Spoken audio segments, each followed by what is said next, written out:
Magandang araw kaibigan! Tuloy po kayo sa Felicidad's Channel. Sa mga kwento ng buhay at pag-ibig na hinalukay sa natatagong baul ni Felicidad. Pero bago po tayo magpatuloy, huwag niyo pong kalilimutan na i-like ang video, i-subscribe ang channel, at i-click ang notification bell para lagi kayong updated sa mga parating pa na upload.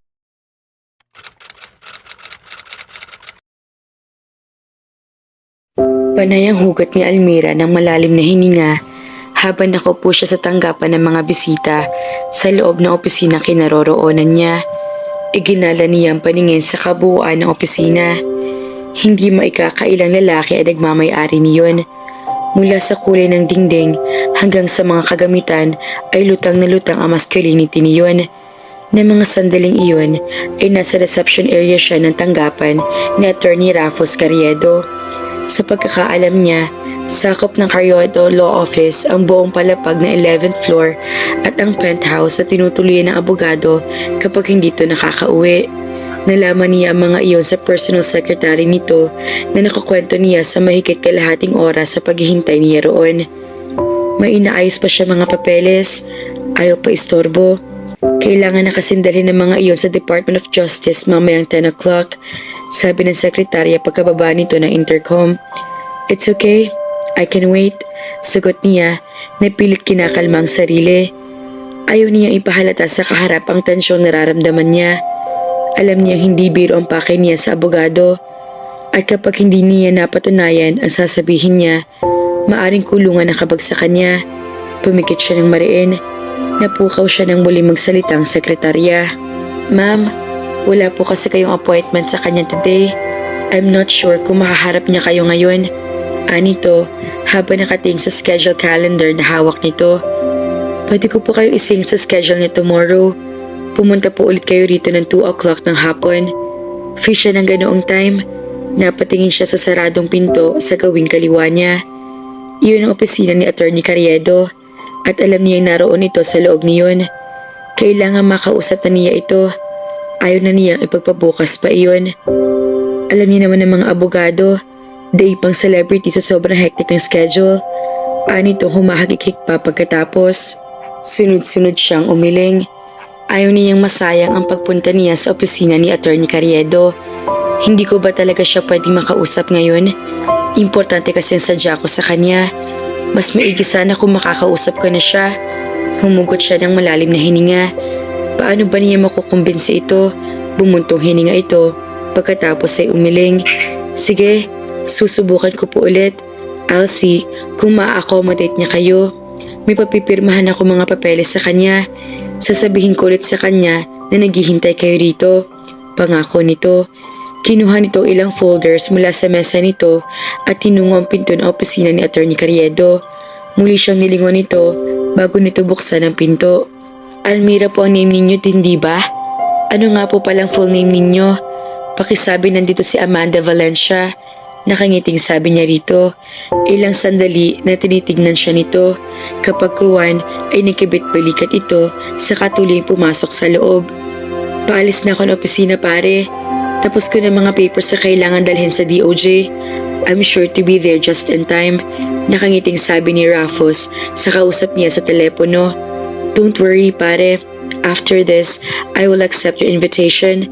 Medyo sumakit ang ulo ko sa mga papeles na to. Humigop siya sa tasa ng kapeng naroroon sa kanya mesa. Sige pare, magkita na lang tayo riyan. Nang makapagpaalam sa kausap, ay binabana niya ang telepono. Noon naman pumasok ang kanyang sekretarya, dalang ilang legal size folders.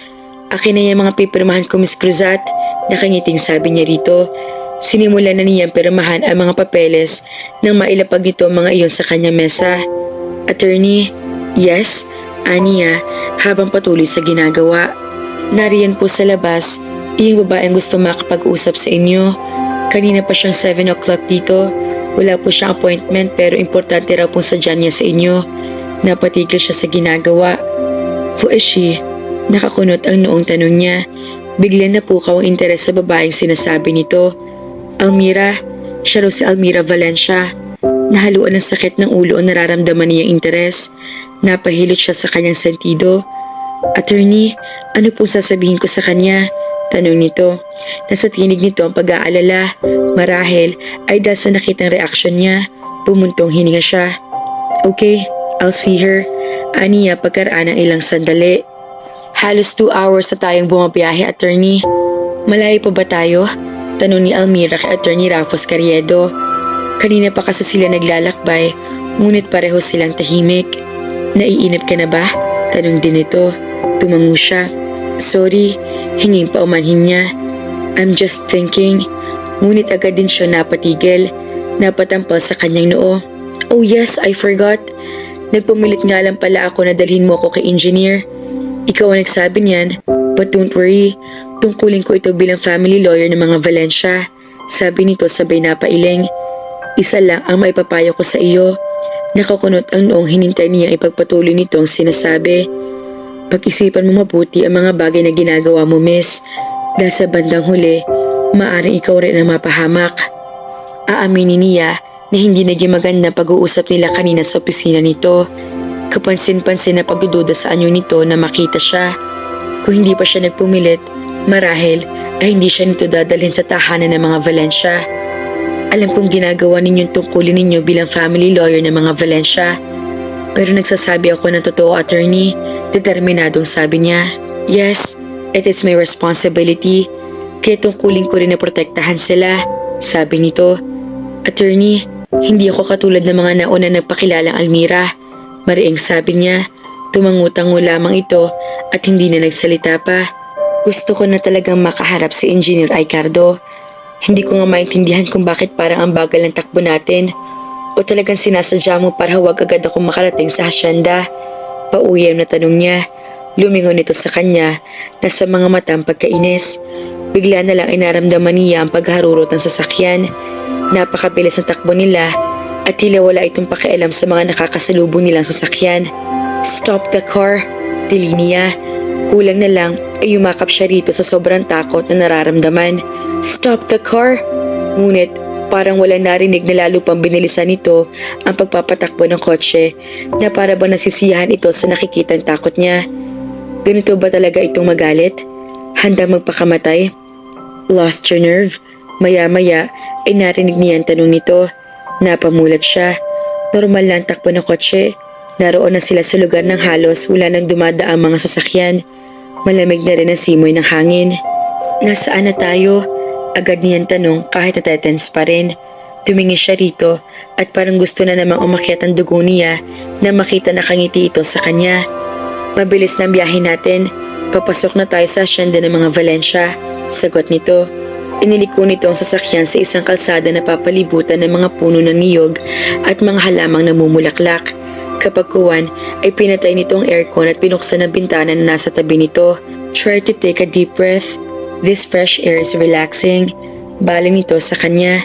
Tumango na lang siya. Agad niya binuksan ang bintana sa gawin niya at sinamyo rin ang sariwang hangin. Maya-maya ay itinuon niya ang atensyon niya sa tanawin na dadaanan nila. Hindi niya napigilang humanga sa mga mata na nakikita niya.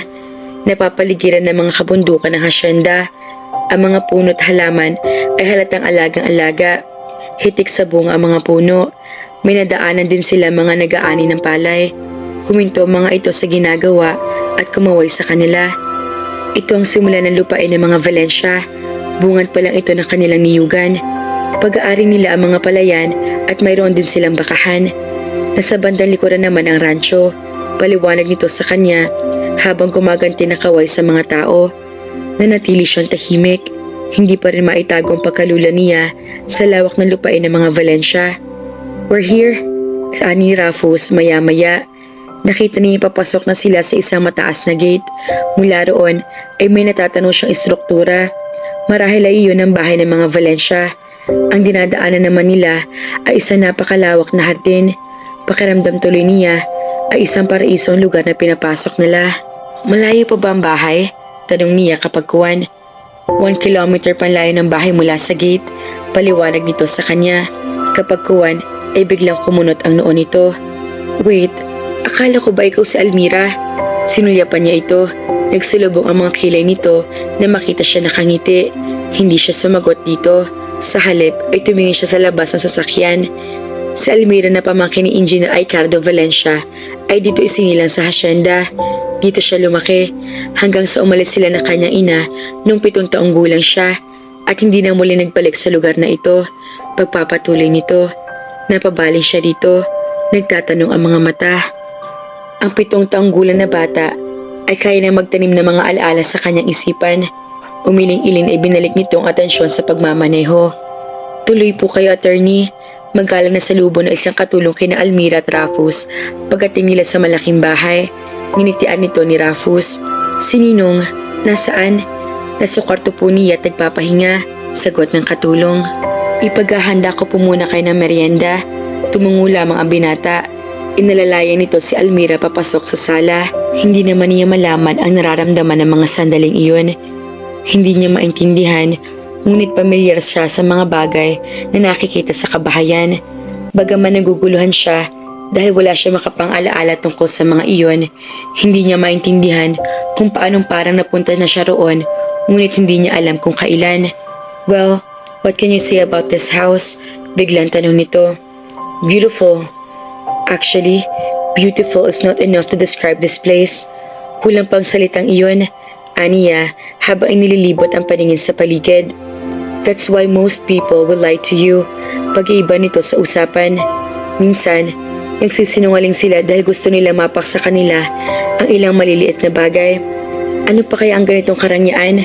Siguro, kahit ang dignidad at kahihiyan ay isusuko ng isang tao para makuha ito ng walang hirap. Napatuyo siya mula sa kinauupuan. Muli niyang iniikot ang paningin sa paligid bago tumingin dito.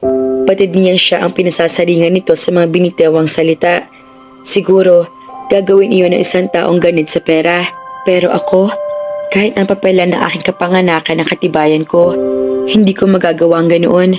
Sabik ako sa isang pamilya, iyon ang rason ko. Napatitik ito sa kanya. Hindi niya alam kung anong iniisip nito ng mga sandaling iyon. Parang isang tunay na Valencia na kung magsalita.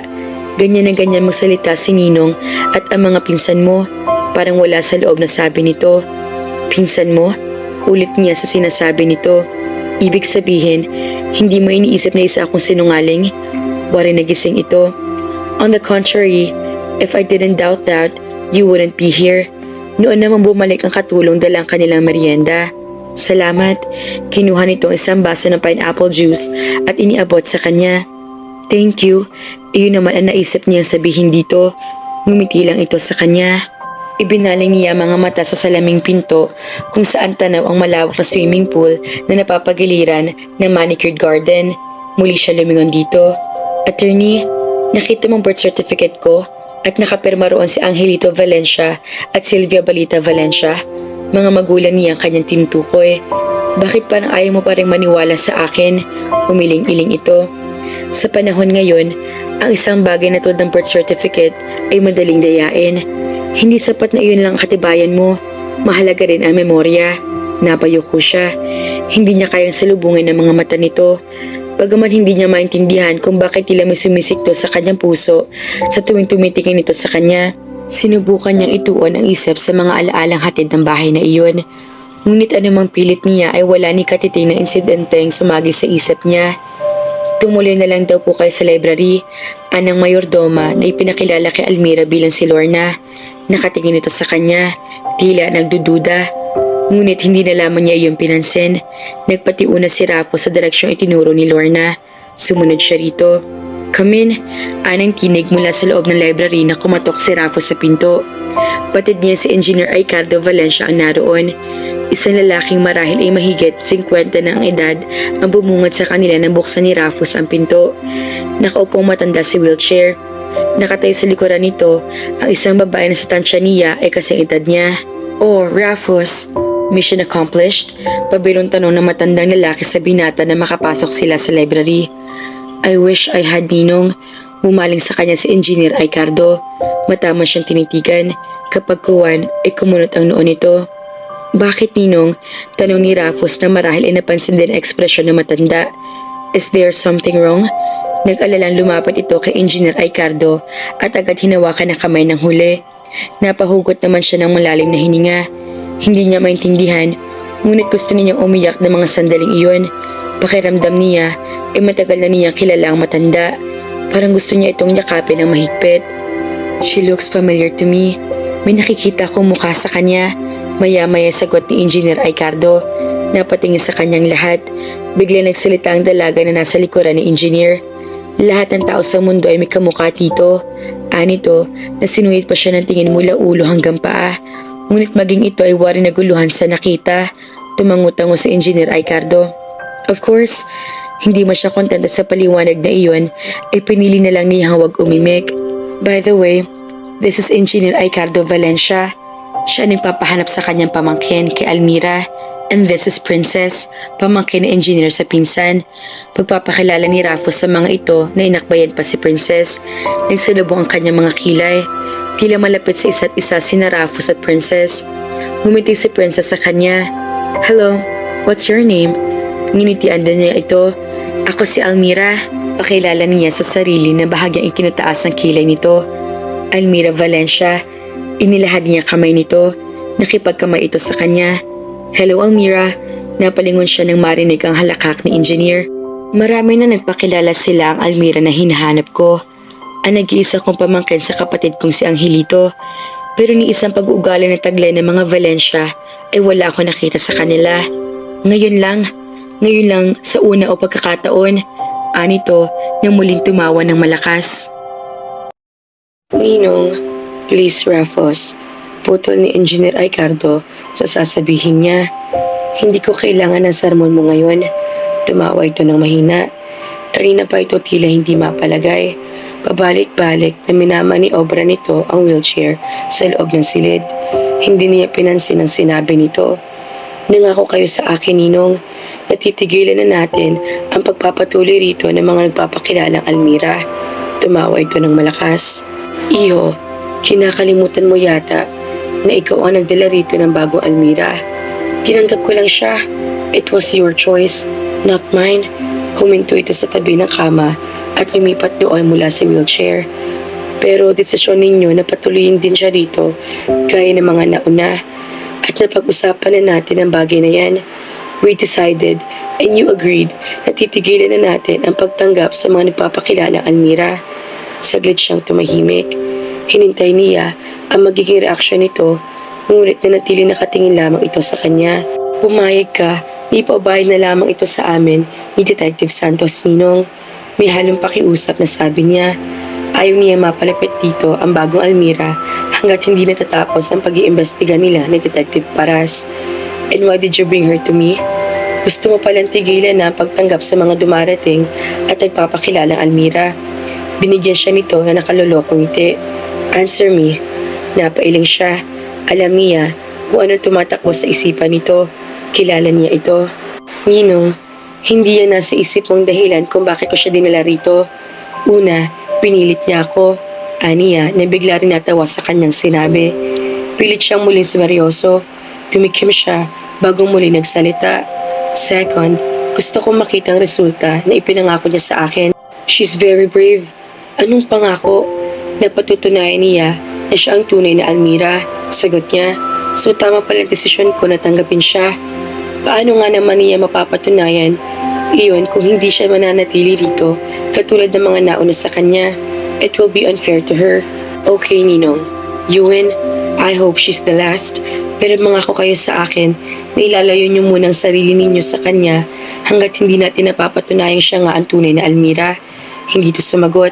Pagkos ay yumuko. Napapikit siya ng mariin sa nakitang reaksyon nito. Iyon sana ang nais niyang iwasang mangyari. Hindi nito kayang ilayo ang sarili sa mga dumarating at nagpapakilalang Almira at sa bandang huli ay masasaktan lamang ito. Mula nang kumalat ang balita tungkol sa paghahanap nito sa nawawalang pamangkin nito, ay wala nang tigil sa pagdating ang mga nagpapakilala bilang Almira at napatunayan na niya na pera lang ang habol ng mga iyon sa kanyang ninong. Don't worry, I'm okay. Pag-a-assure nito sa kanya. Makikita rin natin sa Almira, Ninong. Don't lose hope. Yes, I know, sabi nito. Nasaan na nga pala si Almira? Ipinahatid niyo na siya sa guest room. Paalala niya dito. Oh, I forgot. Natatawang sabi nito na tinampal pa ang noo. You know what, Iho? Sa lahat ng mga dumating dito at nagpakilala Almira, sa kanya ko lang ito naramdaman. What is it? Napuka o kuryosidad na tanong niya. Kanina na magkita kami, magaan na agad ang loob ko sa kanya. At kung hindi lang masyadong magulo at walang masyadong umeentra sa paghahanap sa pamangkin ko, sasabihin ko siya na nga ang nawawala kong pamangkin. Anito. Napansin niya nangingislap ang mga mata nito na tila may mga luha nagbabantang bumagsak mula sa mga iyon. Halos madurog ang puso niya sa nakikita ang paghihirap ng kanyang ninong. Alam niya kung gaano ito kasabik na makita ang pamangkin nito. Nung una ko siyang makita, binalingan siya nito. Naniniwala ka ba sa lukso ng dugo, iho? Ganoon ang naramdaman ko na makita ko siya kanina. Tumango na lang siya sa sinabi nito. Ito ang magiging kwarto mo habang iniimbestigahan ang pagkatao mo. Ay, ang ibig kong sabihin, kung talagang ikaw si Almira, paliwanag na katulong na naghatid sa kanya roon. Sinabi nito kanina na ito nag-aasikaso sa mga dumating doong Almira. Hindi na lamang siya sumagot. Alam niya maging ito ay hindi naniniwala nang sasabi siya ng totoo. Hindi niya ito masisisi. Itong buton na ito ay konektado sa intercom sa mga katulong sa kusina. Kaya kung may kailangan ka, pindutin mo lamang ito. Paliwanag dito habang nakaturo sa buton na nakadikit sa dingding. Hindi maikakaila ang animosity sa tinig nito. Huwag ka sanang munang umasa na naniniwala sila na ikaw ang totoong Almira. Ganito talaga ang pagtrato namin sa lahat ng mga dumating dito na nagpakilala Almira. Huwag ka mag-alala. Alam ko kung saan ako dapat lumugar. Malumanay na sagot niya. Mabuti kung ganoon. Tumalikod na ito at inayos ang mga kortina sa bintana. Natanaw niya mula sa kinatatayuan ang malawak na hatin at ang swimming pool. Maganda ang view sa kwartong tutuluyan niya. Pwede ba ako pumunta sa garden? Ako si Lorna. Magpapakilala nito sa sarili. Ako ang namamahala sa mga gawain dito sa bahay. Tumango siya. Pwede ba ako mamasyal sa garden, Lorna? Tanong ulit niya. Tumango ito. Pwede ka ring maligo sa pool. Malaya ka makakagalaw rito. Pero huwag kang basta-basta papasok sa library at sa silid ng engineer hanggat hindi ka niya ipinapatawag o pinahihintulutang pumasok doon. Babala nito. Tumango siya. Wala ka na bang kailangan? Kailangan ko nang bumalik sa kusina at tignan ang ginagawa ng mga katulong. Nang umiling siya ay tumalikod na ito. Malapit na ito sa pinto nang tila may maalala ito at muli siyang binalingan. Bago ko nga pala makalimutan, 7:00 yung oras ng hapunan. Ayaw ni engineer na may nahuhuli sa pagkain. Pagkasabi niyon ay lumabas na ito. Mahilig ka pala sa mga bulaklak. Napalingon si Almira nang marinig ang tinig na iyon mula sa kanyang likuran. Si Rafus ay nakita niya. Baka maubos ang bango ng mga bulaklak. Anito ay pilyo nakangiti sa kanya. Pumitas ito ng rosas at sinamyo-samyo iyon. Nag-init ang mga pisngi niya at nakaramdam ng hiya. Patid niyang nahuli siya nito na inaamoy at kinakausap ang mga bulaklak. Hinahanap kita sa loob ng bahay pero sinabi ni Lorna na baka narito ka sa garden. Magpapaalam na ako. Kailangan ko nang bumalik sa Manila. Sabi nito, may iwan na kita rito. Umupo siya sa Bermuda grass. I know you don't want me here. Maliwanay na pahayag niya. Here we go again, sabi nito. Umupo ito sa tabi niya. Kahit sabihin kong ayaw ko, may choice ba ako? You know what I've realized? Baling niya dito. Mahirap papaniwalain ang isang tao kung ang tingin niya sa lahat ay manloloko at nagpapanggap lamang. I think you're right. Sang-ayon ito sa kanya. Especially for cases like this. Saglit na namagitan sa kanilang katahimikan. Saan ka nga pala nagtatrabaho? Mamaya ay tanong nito. Isa ako executive secretary. Matipid na sagot niya. At mag-isa ka lang sa tinutuloyan mo sa Maynila. Muli nitong tanong nito. Bigla siyang natawa. Nagsalubong naman ang mga kilay nito. Why are you laughing? You know what, attorney? Paano kung talagang manloloko nga ako at ang habol ko lang ay pera ng mga Valencia? Aniya na muling natawa. Kumunot ang noon nito. Halata naguguluhan sa sinabi niya. Talagang maloloko kayo niyan. Mauubos na ang pera ng mga Valencia, isa ka mo palang iimbestagahan ang suspect.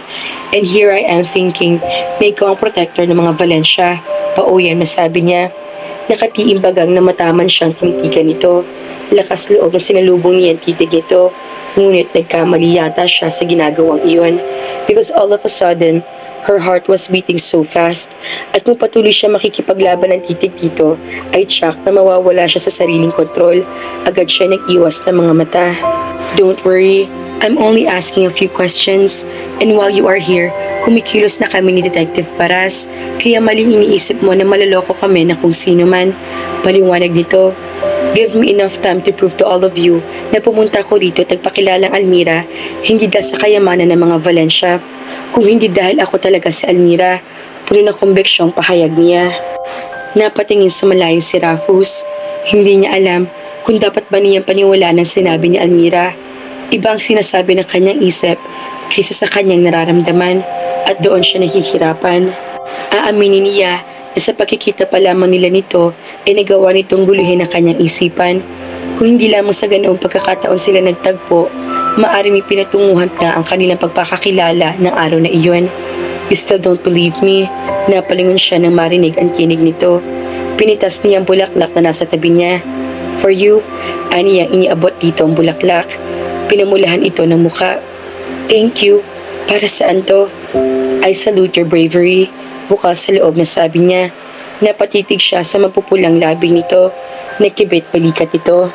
Well, I have nothing to fear because I'm telling the truth. Matapang na sagot nito. Nakangiting tumangutango siya. Nakadama ng pagkailang si Almira sa paraan ng pagkitig sa kanya ni Rufus. Tuloy, hindi sinasadya napakagat labi siya. Waring nahalata naman nito iyon kaya ibinaling nito sa ibang direksyon ang mga mata. Tungkol sa tanong mo kanina, simula niya, maaga ko naulila kay mama.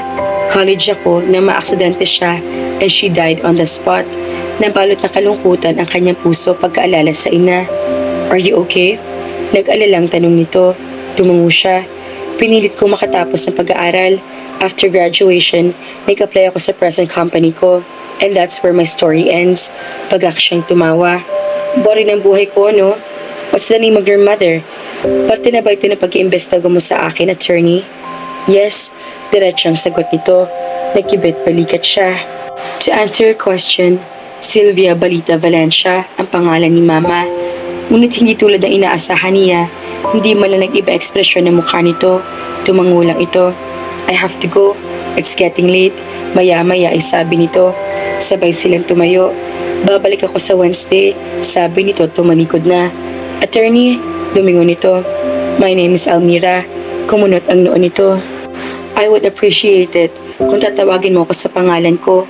Hindi ko iisipin na niniwala ka na sa akin kapag tinawag mo ako sa pangalan ko. But even liars have names. So please call me Almira. Umamong mukha nito. Goodbye, Almira. Bye, attorney. Sinundan niya ito ng tanaw habang papalayo ito sa kanya. Bye, Rufus. Nagmamaneho si Rufus ng mga sandaling iyon. Mag-aalas 5 na ng hapon at mahigit 2 oras pa ang bubunuin niya sa kalsada bago siya marating sa Maynila. Oh shit! Napamura siya na makarating sa intersection at makita mabagal ang daloy ng trapiko roon. Halos nakahinto nga ang mga sasakyan. Napabuntong hininga siya. Gustong-gusto na niya makarating sa kanyang pad sa Alabang upang makapagpahinga na. Napagod siya ng husto na maghapong iyon. Pumikit siya ng mariin. At sa kung anong dahilan ay ang mukha ni Almira agad niya nakita sa kanyang isipan. Mabilis siyang dumilat. Sunod-sunod na umiling. Almira, sambit niya sa pangalan ng dalaga. Kasabay niyon ay ang pagbabalik ng kanyang alaala ng una nilang pagkikita. Sit down, aniya, nang maramdaman na kapasok na sa loob ng kanyang opisina, ang babaeng ayon sa kanyang sekretarya ay nagpakilalang Almira. Good morning, bati nito bago tuloy umupo sa silya na sa harap ng kanyang desk. Good morning, bati rin niya na hindi na nag-abala pang tignan ng kaharap. Saglit na katahimikan ang namagitan sa kanila. Marahil ay hinihintay nito na siya ang magsimula ng usapan. Miss, I'm a busy man, kaya kung ano man ang sadya mo, itinigil niyang ginagawa tumingin dito. Say it now. Ayaw man niyang aminin, ngunit muntik na siya mapatulala nang mapagmasdan nito. May naligaw bang anghel dito sa opisina niya? Nabalitaan ba ng Diyos ang sobrang stress na nararamdaman niya kaya nagpadala ito ng isang anghel? Marahil, kung hindi nagip ng kanyang mga mata ang hawak ito papel, ay magtutuloy-tuloy ang daloy ng kanyang imahinasyon. Hindi siya maaari magkamali. Birth certificate ang tanga nito. Ipinilig niya ang ulo. Ibig niya matawa sa pumasok sa kanyang isipan. Tumingin ulit siya dito. Sakalang niya napansin na nakatitig din pala ito sa kanya. She was very pretty. Nakaramdam siya ng panghihinayang. Hindi niya itatanggi may nararamdaman siya dito. At sa unang pagkikita pa lamang nila, napakislot siya nang marinig ang sunod-sunod na busina sa kanyang likuran. Saka pala niya napansin na umuusad na pala ang mga sasakyan sa unahan niya. Pasado 11:00 na ng gabi, tahimik na ang buong mansyon. Sa tingin ni Almira ay siya na lamang ang gising ng mga sandaling iyon. Pabiling-biling siya sa higaan. Naninibago siya sa lugar na kinaroroonan niya. Kinuha niya ang kanyang cellphone pero nanatiling hawak lamang niya iyon. Wala siyang maisip na kaibigan na pwedeng tawagan ng ganoong oras. Alam niyang tulog na ang mga iyon at pagod sa maghapon. Muli niyang ibinalik sa bedside table ang kanyang cellphone. Nakita niya ang bulaklak na ibinigay sa kanya ni Rafus kaninang hapon. Nalanta na iyon. Kinuha niya iyon at nilaro-laro sa kamay. Hindi niya akalain na may tinatago rin palang kalambingan ang isa napakaseryosong abogado. Pumikit siya at nagbalik sa kanyang alaala ang tagpong iyon sa opisina nito. Wari may bumara sa lalamunan niya nang masilayan ng husto ang mukha ng abogado. Ni sa imihanasyon ay hindi niya inakalang ganoon kagwapo sa Attorney Rafus Carriedo. "You can start now," anito na halatang naiinip na. Napapiksi siya nang marinig ang tinig nito. Ano bang mayroon sa abogadong ito at sa bawat salita nito ay natataranta siya. "Like I have told you, I'm a busy man." Anitong muling ibinaling ang mga mata sa mga papel na nasa mesa nito. Para naman siya nagising sa pagkakatulala. Napakagatlabi siya. Hindi ganoon ang paghahandang ginawa niya sa sarili. Hindi siya dapat magpadala sa kung anumang gayumang mayroon ang abogadong ito. Mabilis niyang inayos ang sarili. "You know why I'm here, Attorney Carriedo?" Kalmadong sabi niya. Wari nag-isip ito. "Oh yes, my secretary told me." Sagot nito. Humugot ito ng malalim na hininga. "Saan mo nalaman na may nawawalang pamangkin si Engineer Ricardo Valencia? Paano mo nalaman na akong abogado niya? Na sa akin pupunta kapag nakita ang pamangkin niya?" Sunod-sunod na tanong nito. Saglit siyang nablangko. Agad niya ipiniling ang ulo. "Sa television, attorney. Pero may katibayan ako maipapakita sa iyo." Iniabot niya rito ang hawak niyang birth certificate. Umiling-iling ito. Hindi nito napansin ang niaabot niya. Gustong makatulong ng mga taga-media, pero gusto rin nilang maambunan ng grasya kapag natagpuan ni Almira nang dahil sa kanila. Ngunit hanggat hindi ang private investigator namin ang nagpatunay, muli itong umiling. "No, hindi kami maniniwala. But it is also your duty to bring me to Engineer Ricardo, isn't it, attorney?" Giit niya. "Sa TV mo rin ba nalaman iyan?" Tanong nito. Tila hindi napigilan ang nararamdamang inis sa kanya. Hindi siya umimik. Ngunit hindi iyon nangangahulugan na sumusuko na siya. "Nagsagawa na kami ng pagkupkop sa mga nagpapanggap na Almira," mariing sabi nito. "Nagdesisyon na kaming tumigil sa pagpatanggap ng mga nagsasabing sila ang tunay na Almira. Hihintay na lang namin ang resulta ng investigasyon ng inupahan naming detective. Wala akong pakialam sa kung ano man ang napagkasunduan ninyo. Ang gusto ko sana ay makaharap si Engineer Ricardo at makita niya ako." Determinadong sabi niya. Tumaas ang mga kilay nito. "Dadalhin mo ba ako sa kanya? O ako na lang ang kusang pupunta sa kanya, attorney?" Tumawa ito. "You're a brave woman. Ikaw na nagsabing matapang ako. So ako na ang kusang pupunta sa mga Valencia para magpakilala." Tumayo na siya at humakbang patungo sa pinto. "Wait!" Hinabol siya nito at pinigilan sa braso. "Sasamahan mo ba ako, attorney?" Naghahamong tanong niya rito. Tumitig ito sa kanya. Waring inaarok nito kung hanggang saan ang tapon niya. "What's your decision?" Tanong niya na sadyang ipinapakita ang kanyang pagkainip. Pumikit ito bago nagsalita. "Pero siguruhin mo lang na mapapatunayan mo nagsasabi ka ng totoo. Or else, baka sa korte o kulungan tayo magkita. Hindi kailanman mangyayari yan, attorney. A party is what we need."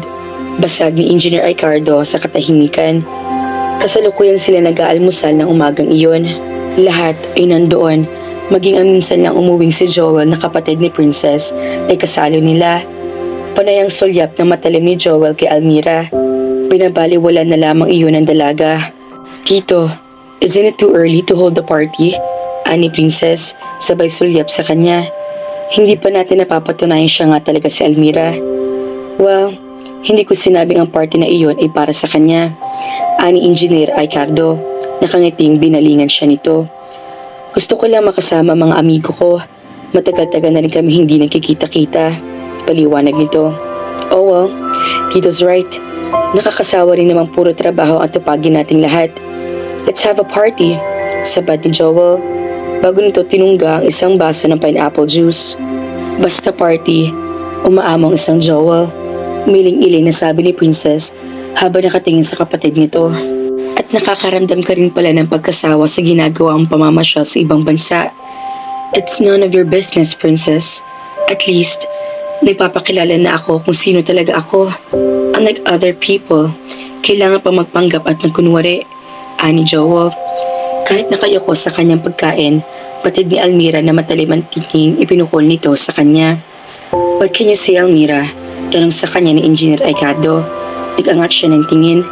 Bahala po kay Engineer. Pilit ang ngiting sabi niya dito. Hindi niya pinansin si Joel na tila nais niyang tunawin sa pagkatitig nito sa kanya. Tumango na lamang si Engineer Ricardo. You know what? I really admire you. Napalingon si Almira nang marinig ang tinig na iyon mula sa kanyang likuran. Pagkatapos niya mag-almusal kanina, ay nagdesisyon siyang pumunta muna sa garden para magpahangin. Mula na nagdaang araw, ay nasa kwarto lamang siya at natutulog kung hindi man ay nagbabasa. Tinangka na rin niyang tumulong sa mga gawaing bagay, ngunit lahat ng katulong ay ayaw siyang patulungin. Princess, nakangiting sabi niya nang malingunan ito. Sabihin mang matipid sa ngiti pamangkin na ito ni Engineer Ricardo, ay magaan agad ang loob niya rito sa unang pagkikita pa lamang. Stop acting like an angel dahil alam ko kung anong pakay mo sa bahay na ito. Pero binabati kita. Mukhang napapaamo mo sa tito. Isang bagay na hindi nagawa ng mga nauna sa'yo. Malumanay na sabi nito. Hindi siya umimik. Hindi niya inakalang tatarayan siya nito. Saang teatro ka ba nang galing at mukhang napapabilib mo si tito kahit sa unang pagkikita niyo pa lang? Patuloy nito. Sa tingin ko'y lukso ng dugo ang tawag doon, Princess. Sagot niya. Hindi kaya lukso ng pangangailangan? How much do you want? Ibibigay ko sa'yo. Napailing na tinalikuran niya ito. Wala siyang balak na patulan ito at wala siyang balak na gawin itong kaaway. Hey, huwag kang bastos. Pigil ito sa kanya. Lalo akong magiging bastos kapag nag-usap pa tayo. Malumanay na pahayag niya bago niya muling tinalikuran ito at pumasok sa loob ng bahay. Ngunit pati pala doon ay may nag-aabang sa kanya. Where have you been? Tanong ni Joel sa kanya. Nakasalubong niya ito habang paakyat siya sa hagdan. Isa pa ito, ani niya sa isip. Garden? Tanging sagot niya. Kanina pa kita hinahanap pa. Sabi nito na tila isa siyang utusan. Napatitig siya rito. Lahat ba ng hilos niya ibabantayin ng mga ito? Dapat ba siya magpaalam kung saan siya pupunta? Mula sa mayordoma hanggang sa mga amo ay walang ipinagkaiba ang pagturing sa kanya. Hey, don't stare at me like that. Marahil ay nakaramdam ito ng pagkailang sa saway nito sa ginagawa niya. Dapat nagpapaalam ka kung saan ka pumupunta. Nagpahangin lang ako sa garden. Ani niyang tumalikod na. Nakakailang hakbang pa lamang siya nang muling harapin ito. Pupunta na ako sa kwarto. Pero kinakausap pa kita. Pigil nito sa kanya. May gagawin pa ako. Kung gusto mo, mamaya na lamang o kaya bukas. Naiinit sa sabi niya. Pagkatapos ay tumuloy na siya sa kanyang kwarto. Nakabili na si Almira ng damit pero hanggang mga sandaling iyon ay hindi pa rin nakakapili si Princess. Tila lilibutin talaga nito ang buong mall. Napasok na yata nila ang lahat ng butik doon. Ang mga binili nito ay mga damit na kagaya ng mga isinusuot nito araw-araw. Alam niya na pilitan lamang ito na samahan siya. Si Engineer Ricardo may gusto na lumawas sila sa Maynila at bumili ng damit na isusuot nila sa party. Nagboluntaryo pa nga ang inhinyero na bibigyan sila ng pambili, ngunit tumanggi siya. Sinabi niya rito na may sarili siyang pera at siya na lamang ang bibili ng damit para sa sarili. Hindi na rin nagpumilit ang matandang lalaki. Saan ka rito sa Maynila tumutuloy, Almira?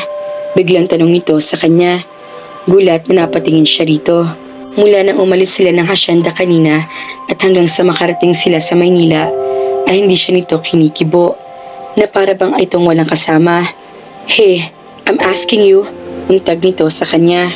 Natawa ito ng mahina, sabay hampas sa kanyang braso. Sa Muñoz, sagot niya, tumango ito. Bagay ba ito sa akin? Tanong nito sa kanya. Ipinakita nito ang isang baby blue na bestida. Bahagya siya na pangiti. Hindi talaga niya ito maintindihan. Tumango siya rito. Yeah, lahat naman bagay sa iyo. Maganda ka kasi magdala ng damit. Sagot niya. Oh, you're a flatterer. Tumatawang sabi nito. Tinungan na nila ang cashier at binayaran nito ang bestida. Kontento ka na ba dyan sa binili mo? If you want, pahihiramin muna kita. Sabi nito na nakatingin sa nag-iisang shopping bag na bitbit niya. Thank you, but I'm okay. Tama na itong binili ko for the party. Sagot niya. Nakadama siya ng kasiyahan sa ipinakita nito. Nagkibit balikat ito. Okay, lumabas na sila ng mall. How about lunch? Tanong niya nang patungo na sila sa parking lot. Lagpas 12:00 na kasi nang tumingin siya sa kanyang relo. Kaya pala medyo naghihilo na siya. Parang gusto kong kumain ng seafoods. Okay lang ba sa iyo kung sa Bayanihan Restaurant tayo kumain? Tanong nito. Good idea. Let's go. At nagpatiuna na siya sa sasakyan. Walang inikat sina Almira at Princess habang kumakain sila ng pananghalian. Bukod sa nakatuon ang kanilang atensyon sa kanilang kinakain, ay batid ni Almira na pareho pa rin sila nakakaramdam ng pagkailang sa isa't isa. Kapag lumuluwas ako sa Maynila, itong restaurant na ito ang isa sa pinupuntahan ko rito. Gustong gusto ko mga pagkain nila rito, lalo ng sinigang na sugpo. Maya-maya ay basag ni Princess sa katahimikan. Tumangutango siya. Dahil siguro bihira lang magluto ng seafood sa hasyenda. Sang-ayon niya. Napansin mo rin pala yun, nakangiting sabi nito. Actually, sa bahay, ako lang mahilig sa seafoods. Kung napapansin mo, lahat ng ulam natin doon, pork or beef, kung hindi man ay lamb. Yung kasing paborito ni Tito. Napatango siya. Princess, napabuntong hiningang tawag niya rito kapag kwan. Para nang hina siya bigla. Hindi niya alam kung saan sisimulan ang sasabihin. Tumigil ito sa pagsimsim sa iniinom na buko juice at tumingin sa kanya. Yes? Tanong nito. Princess, I don't know how to begin. Pilit ang ngiting sabi niya. Kumunot ang noon nito. Bakit? Nanatili nakatitig lang siya dito. Pumuntong hininga siya. But all of a sudden you've changed. Suddenly, you seem to like me. Why? Tanong niya. Nakibet balikat ito, saka umiling-iling. Waring nalito rin ito sa tanong niya. Siya naman ay nakatitig lang dito, taghihintay na sagutin ito ang kanyang tanong. Maya-maya ngumiti ito. Well, Almira, lahat naman ay nagbabago. Wala nakakapagtaka roon, matipid nitong sagot. Pinilit niya maging tapat dito. Hindi ko pa rin naiintindihan ng gusto. Sabi niya, si ipinapakita mo ugali sa akin sa bahay at napag-iiba noon ngayon dito ngayon tayo sa Maynila, ay masasabing walang ibang pwede maging dahilan. Unless nakikipagplastikan ka lang sa akin. Pero iniisip ko, anong mapapala mo kung gagawin mo iyon? Pilit niyang inaarok ang saloobin nito. Pwede kang umamin sa akin kung tunay o peke kang Almira. Nakibit balikat at sabi nito. Tumawa siya. Well, hindi ko basta aamin sa'yo kung naloloko lamang ba ako o hindi dahil unang-una, alam kong kakampi ka at isa ka ng Valencia. At sa umpisa pa lang, you've treated me as an enemy. Kahit nga wala kang basihan para gawin iyon, dahil ba natatakot ka? Tanong niya. Tumawa ito ng pagak. At saan naman ako dapat matakot? Tanong nito. Nadarating ang panahon na makikita rin ng tunay na Almira at may kahati ka na.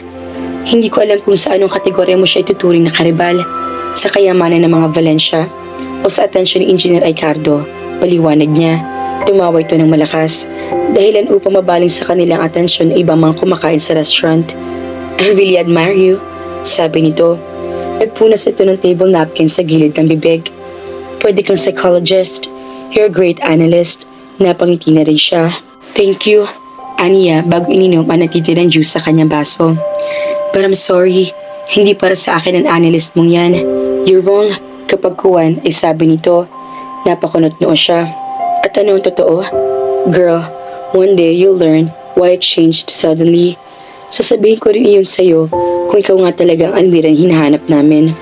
Siyempre, gitara ka na sa asyenda kaya malalaman mo na rin ang lahat.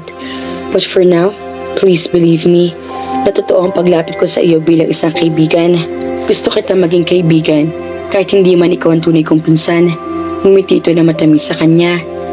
Lahat ba ng mga nagpunta sa asyenda na nagsilbing sila si Almira Valencia, kinaibigan mo kahit sa bandang huli? Napatunayan peke sila? Tanong niya dito. Umiling ito. No, ikaw lang. Sagot nito. Bakit? Tumawa ito ng mahina. Hey, stop asking. Do you want me to be your friend or let's continue to... Agad siyang umiling. Okay, friends, sabi niya dito. Sa second floor ng overview resto tayo magkita, okay? Kumunot ang noon ni Rafus na mga sandaling iyon ay kausap niya sa cellphone ng kinakapatid na si Rada. Nandito na ako sa harap ng restaurant. Please Rada, dalian mo lang at may meeting pa akong pupuntahan. Pagkasabi niyon ay pinindot na niya ang end call button. Hindi niya maintindihan kung bakit sa kanya nagpasamang kinakapatid naman ang halian. Kung hindi lang dahil sa mama nito ay hindi niya ito pagbibigyan. Ito pa ang nalate sa tagpuan nila, gayong ito nagaya sa kanya. Good afternoon, sir. Nakangiting bati sa kanya na receptionist ng restaurant pagpasok niya roon. Tinanguan lamang niya ito. Dire-diretso siyang umakyat sa ikalawang palapag na restaurant. Pagdating doon ay nilibot niya ang tingin sa paligid. Naghahanap na bakanting mesa. Bukod sa medyo matao ang restaurant ng araw na iyon, wala siya makita magandang pwesto. Sa patuloy na paghahanap niya, ay may nahagip na pamilyar na mukha ang kanyang mga mata. Almira, ibinalik ulit niya ang mga mata kung saan niya nakita ang mukhang iyon. At hindi nga siya nagkamali. Si Almira nga iyon at kasama nito si Princess. At sa paraan ng pag-uusap ng mga ito, mukha magkasundo mga ito. Hindi makapaniwala na patitig siya sa mga ito. Nagtatawanan ng mga ito at tila aliw na aliw sa kung anumang pinagkukwentuhan. Pero anong ginagawa ng mga ito sa Manila? Minabuti niyang lapitan ng mga ito. That was my most embarrassing moment. Tumatawang sabi ni Almira. Enough, enough. Pakiusap ni Princess na halos maluha na sa kakatawa. Alam mo bang may sense kang magpatawa? Kahit corny, nakangiting tanong niya. Yeah, kaya nga nakakatawa eh. Anito, nang muli na namang napahalakhak. Loka, natawa na rin siya. Hay nako, ubusin na nga natin ito in order nating halaya at malamang na pinagchichismisan na tayo ng ibang mga nandito. Aba, kanina pa tayo rito at kanina pa tayo order ng order. Nakakahiya. Pabulong na sabi nito na tumingin pa sa paligid. Huwag kang mahiya. Dahil sa atin kaya kikita ang restaurant nila ng mas malaki ngayong araw. Mayabang na sabi niya. Kumuha siya ng halaya at saka isinubo iyon. I think you're right. Sang-ayon nito. Order pa tayo? Hamon nito sa kanya na akmang tatawagin na naman ulit ang waiter. Hindi ko na kaya. Pigil niya dito. Nagtatawanan sila ni Princess nang biglang may magsalita. Mind if I join? Sabay sila natahimik ni Princess at nilingon ang may-ari ng boses na iyon. Si Princess ang una nakabawi. Attorney, bati nito sa dumating. Tumayo ito at nakipagbeso sa binata. Hello, matipid ang ngiting bati rin niya rito kapag kuwan. Anong ginagawa niyo rito sa Manila? Tanong ni Rafos na sa kanya pa rin nakatingin. Nagsha-shopping kami para sa darating na party. Sagot ni Princess. Muli ito naupo sa pwesto nito. Join us, Rafos. Yaya pa nito sa binata. Party? Nagtatakang tanong ni Rafos. Hindi nito pinansin ang alok ni Princess. Don't worry. Patadalhan ka rin ni Tito ng invitation. Agad na sabi ni Princess na makita ang reaksyon nito. Para saan yung party? Tanong ulit ni Rafos. Halata naguguluhan pa rin. Nagkibit balikat si Princess. Wala. Nabobore lang si Tito. Gusto niya makasama ulit ang mga kaibigan niya at matagal na raw silang hindi nakikita-kita. Sagot nito kay Rafos. Tumangutang lang si Rafos. Kahit hindi nito sabihin, alam ni Almira kung anong tumatakbo sa isip nito. Marahil, iniisip nito na para sa kanyang party na iyon. Inaakala marahil nito na ganoon siya kadaling natanggap ni Engineer Aicardo. Wala pa mang muli nakakapagsalita sa kanilang tatlo, ay nauntag na sila ng isang tinig. Hi, sweetie. Anang babaeng palapit sa kanilang mesa. Napatitig siya sa babae nang tuloy niya makalapit ito sa kanila. Walang sabi-sabi hinalikan nito si Rafos sa mga labi. Ikinawit pa nito ang kamay sa baywang ng binata. Matagal ba ako? Tanong nito na para bang walang ibang tao roon kundi ito lang at si Rafos. Sorry ha, kapapasok ko lang rin dito. Hindi naman ako nainip dahil nakita ko sina Princess, sagot ni Rafos. Ngumiti ito sa kanila, saka lang sila tila napansin ng babae. Sino sila? Seryosong tanong ni Kaito kay Rafos. Bahagya lang nitong sinulyapan si Princess at sa kanya nagtagal ang mga mata nito. Tila masusing pinag-aaralan nito ang itsura niya. Rada, this is Princess. Pamangkin siya ni Engineer Ricardo Valencia. And this is Almira. Pagpapakilala ni Rafos sa kanila. Glad to meet you, Princess. Kilala ko ang tito mo.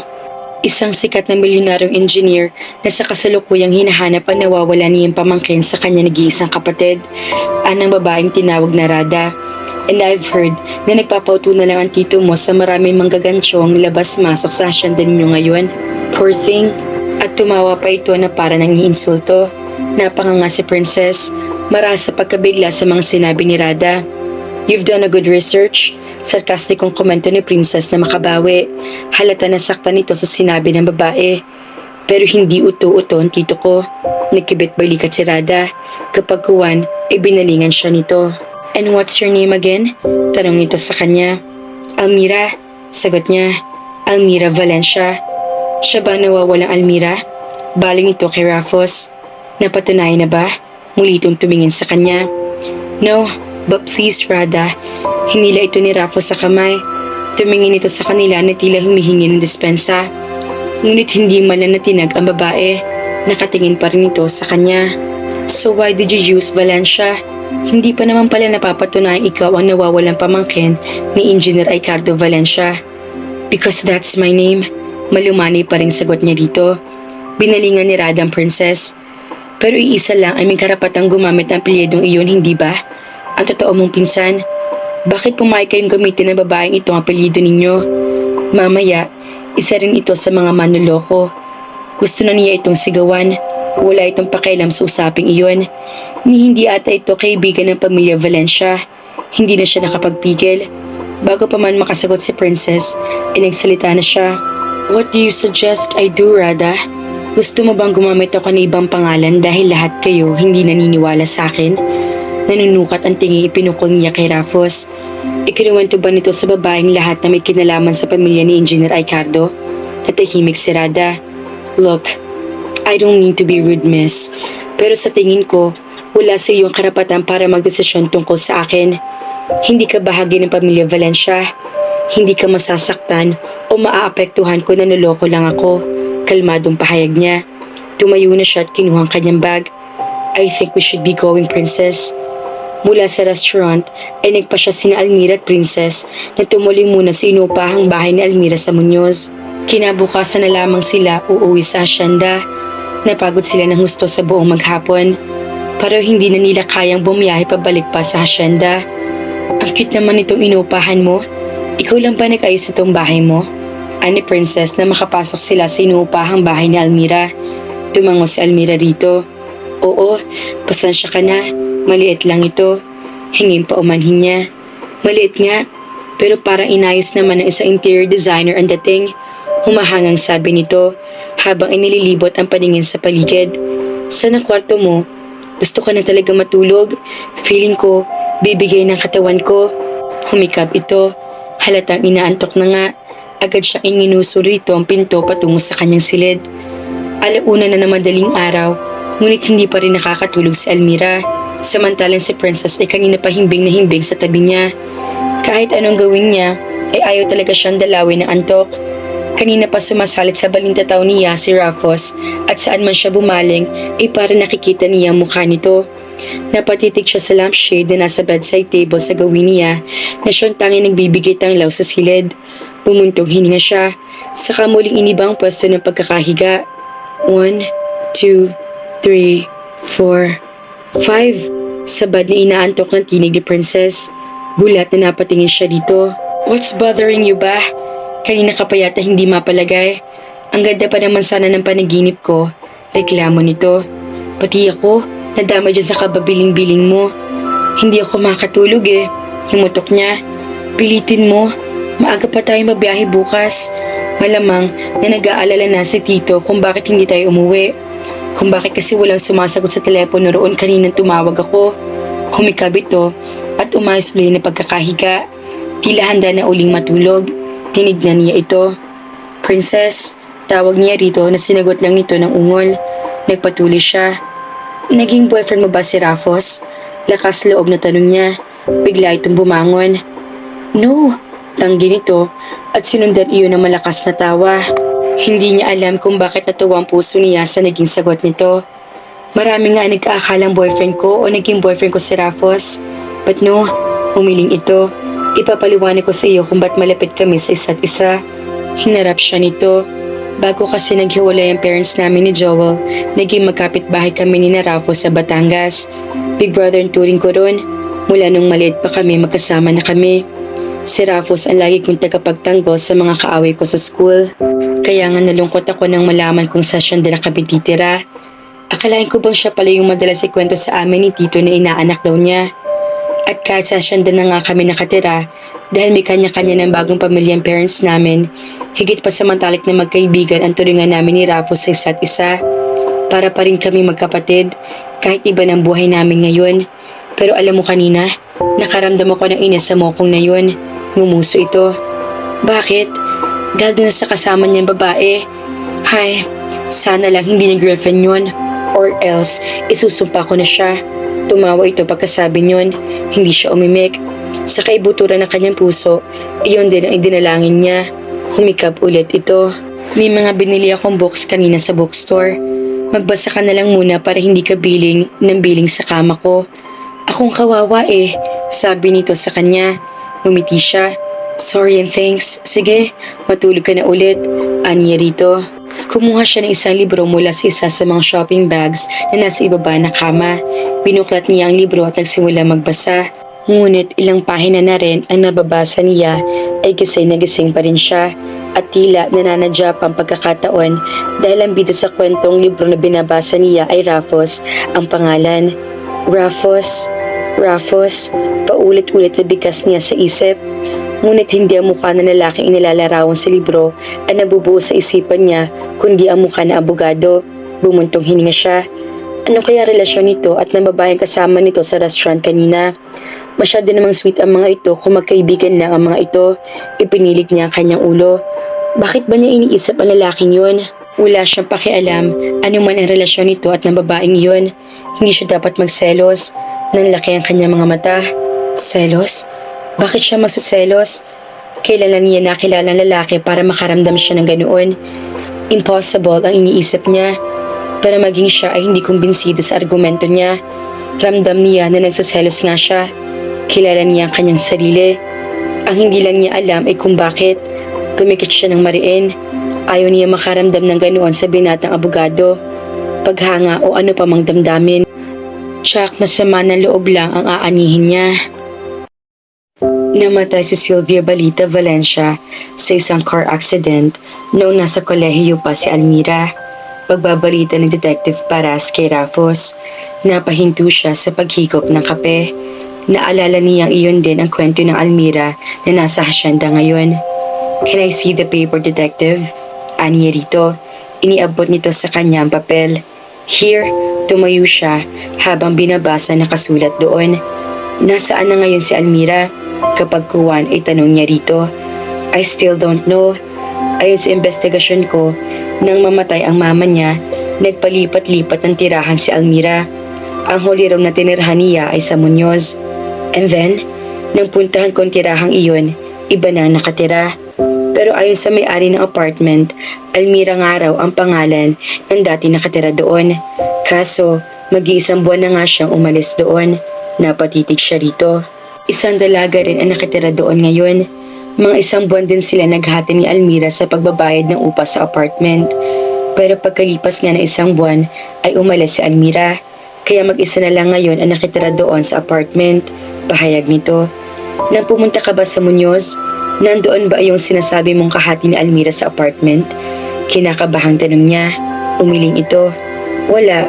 Ayon sa may-ari, mga 2 linggo nang hindi umuwi doon iyon, pero okay lang daw yun. Sagot nito. Bakit pumayag ang may-ari? Nakakunot ang noong tanong niya. Mabait naman daw kasi iyong umuupa at marunong magbayad sa tamang oras. Sagot nito. Para nangihina na paupo ulit siya. Ayaw niyang tanggapin pero napagtagni-tagni na niya ang mga pangyayari. Tumayo ng investigador. Sige attorney, babalik na lang ulit ako kapag natapos ko ng investigasyon. Saka ako magbibigay ng written report. Paalam na nito. Tinanguan niya ito. Sinundan niya ito ng tingin hanggang sa makalabas ito ng kanyang opisina. Dinampot niya ang telepono at idinayal ang numero ng kanyang sekretarya. Kapag may dumating, mag-schedule ka na lang na appointment para sa kanila. Gusto ko sanang wala mo nang iistorbo sa akin ngayon, sabi niya dito. Ibinaba na niya ang telepono pagkatapos. Napabuntong hininga siya habang binabalikan sa isip ang pahayag ng detective. Ang tunay na Almira ay matagal nang wala sa Muñoz. Ngunit ang Almira na naroon ngayon sa hasyenda ay tumutugma sa pagkatao na nakasama ni Almira sa Muñoz. Ang ibig bang sabihin ay hindi pa rin ito ang totoong Almira? Na nalaman lamang nito ang kwento ng buhay na tunay na Almira, kaya alam nito ang mga bagay-bagay tungkol sa dalaga?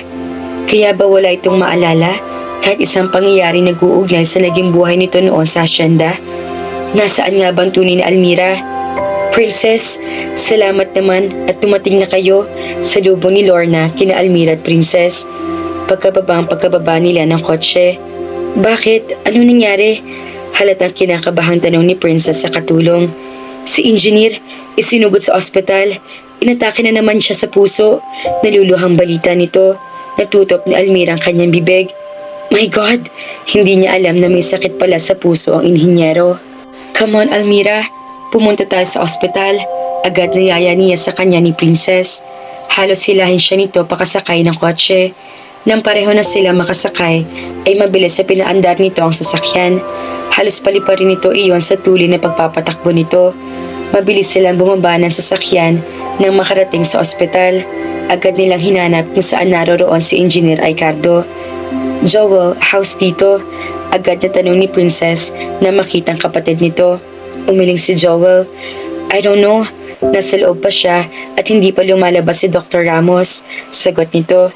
Nakayuko ito at nakasabunot ang mga kamay sa buhok. Tumabi si Princess sa kapatid. Bakit inatake si Tito? Tanong nito kay Joel habang hinahagod sa likod ang huli. Hindi sumagot si Joel. Joel, tinatanong kita kung bakit inatake si Tito. Sabi ulit ni Princess rito. Naunang siya umimik. Hayaan na muna natin siya, Princess. Masyado pang... Ngunit hindi na niya naituloy ang sasabihin dahil bigla nagsalita si Joel. Ang babaeng yan ang dahilan kung bakit kami nag-away ni Tito. Sigaw nito habang nakaturo sa kanya. Napaatras siya. Ako? Naguguluhang tanong niya. Yes, because of you. Tumayo pa si Joel at tinuro siya. Joel, saway dito ni Princess. Alam mo ba kung ano sinabi ni Tito? Na kahit hindi ikaw ang Almira na pamangkin niya at isa kang manloloko, hindi pa rin daw siya papayag na mawala ka sa asyenda. Dahil kamukha ka raw ni, hindi nito itinuloy ang sasabihin. Nakita niya pinandilatan ito ni Princess. Napakunot noo siya. Nino Joel? Tanong niya. Nagsisimula na siyang umiyak. Wala kang karapatang malaman yun. Basta, ito ang tandaan mo. Hanggat wala kang katibayan na ikaw ang pinsan namin, wala kang karapatan sa asyenda. Matalino sabi nito sa kanya. Joel, stop it! Saway ni Princess sa kapatid. Ngunit parang walang narinig na tuloy-tuloy lang sa pagsasalita si Joel. At sa oras na mapatunayan namin hindi nga ikaw sa Almira, huwag ka nang mangarap na tumira sa asyenda. Magkaroon ka naman sana kahit kaunting kahihiyan. Pagkasabi niyon ay walang lingon likod na iniwan sila nito. Nilapitan siya ni Princess. Almira, pinunasan niya ang kanyang mga luha. It's okay, Princess. Naiintindihan ko siya. Pero hindi ko gusto maging dahilan para atakihin si Engineer. And please tell Joel na kailanman ay hindi ko ginawang dahilan na kayamanan ng mga Valencia para magpakilala sa inyo. Hindi ito umimik. Tumingin siya rito. Ikaw, Princess, ganoon din ba ang tingin mo sa akin? Tanong niya dito. Umiling-iling ito. I don't know, Almira. I really don't know. Naiiyak na sabi nito. I need your explanation. Salubong agad ni Raffles kay Almira pagbalik nila ni Princess sa asyenda galing ng ospital. Hinabol niya ng tingin si Princess na diretso umakyat sa kwarto nito. Sa kanya binalingan si Raffos. Explanation? Naguguluhang tanong niya. Saan? Stop acting like you're innocent. Halos pasigaw na sabi nito. Napaatras siya. Bumuntong hininga ito. Tila kinalma ang sarili. Malumani ng boses nang muli ito magsalita. Nasa ospital ngayon si Ninong dahil kay Almira. At sana, wag mo nang dagdagan iyon. Magsabi ka na lang ng totoo. Are you the real Almira? Tanong nito. Yes, diretsang sagot niya. Wag mo kong isali sa mga tao na bobola mo, Almira. Anito na binigyang diin ng pagkakabigkas sa pangalan niya. Huminga siya ng malalim. Attorney, I'm sorry if you don't believe me. I am really tired. Saka na lang ako makikipag-debate ulit sa iyo. Sa ngayon, gusto ko lang muna magpahinga. If you excuse me. Tumalikod na siya, tinungo ang direksyon ng hagdan. Paakyat na siya ng muli ito magsalita. Nagbigay na ng initial report sa akin ng detective na nag-iimbestiga para mahanap ang tunay na Almira at nalaman kung matagal na siyang wala sa Muñoz. Naisip ko lang, kaya ba alam mo ilang bahagi ng kwento ng buhay ni Almira ay dahil ikaw ang babaeng kasama niya noon na umuupa sa apartment? Tama ba ako? Galit na hinarap niya ito. Kahit kailan ay hindi ko nakasama ang Almira na tinutukoy mo. Dahil ako si Almira. Walang gatol niyang sagot. Hindi ko alam kung saan nanggagaling ang tapang mo. Umiiling-iling na sabi nito. Hindi ka ba natatakot sa maaaring kababagsakan mo? Once na mapatunayan na naloko ka lang? Kulang pa ba mga sinasabi ko sa iyo para umatras ka? Sunod-sunod siyang umiling. Gawin mo na ang lahat, attorney. Pero hindi mo ako mapapaatras. Pigil ang galit na sabi niya. Nagiinit ang kanyang muka at malamang ay namumula na rin iyon. At kung mapapatunayan mo ngang peke ako, handa ako magpakulong at pagbayaran ng kasalanan ko. Ikaw ang nagsabi niyan.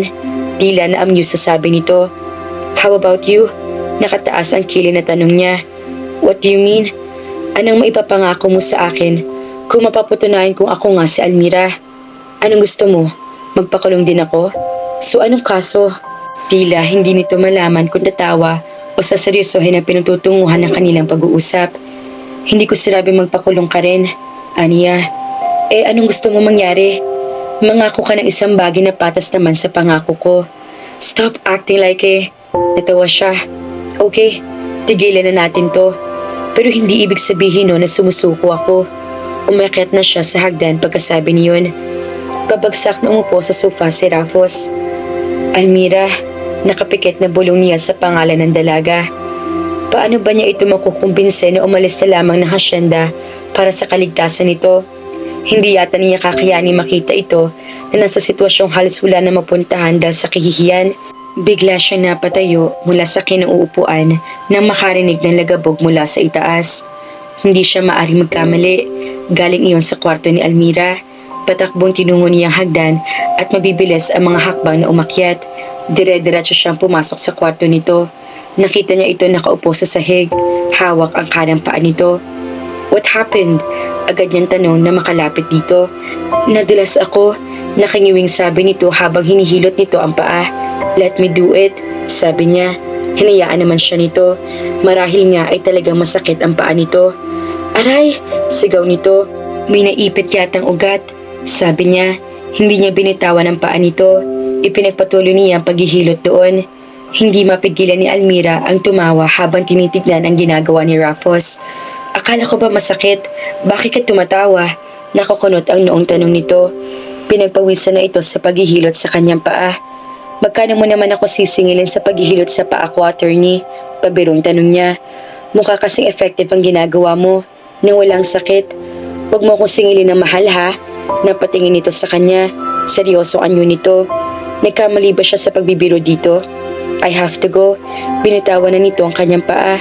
Anyong tatayo ito nang biglang hilahin niya ito pabalik. Dahilan upang mawala nito ng panimbang at pareho sila mapahiga sa sahig. Napailalim siya dito. Oops, I'm sorry, nabigla ring sabi niya.